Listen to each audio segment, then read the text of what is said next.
Hello दोस्तों, serial मंगल लक्ष्मी में यहाँ पर जिया की सारी सच्चाई सामने आ जाने वाली है कार्तिक के सामने। जी हाँ दोस्तों, क्योंकि यहाँ पर जिया का सारा नाटकबाज लक्ष्मी कार्तिक के सामने लाने वाली है। जी हाँ, आप हमें कमेंट करके ज़रूर बताना दोस्तों कि जिया की सारी सच्चाई सामने आनी चाहिए कि नहीं, क्योंकि यहाँ पर तो लक्ष्मी और गायत्री दोनों मिलकर जिया की सारी सच्चाई, सारी हरकत कार्तिक के सामने लाने वाली है।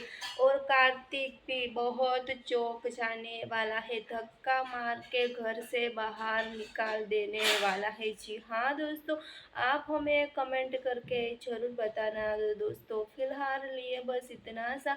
आगे देखने के लिए जुड़े रहे, सब्सक्राइब और कमेंट करके हमें ज़रूर बताना।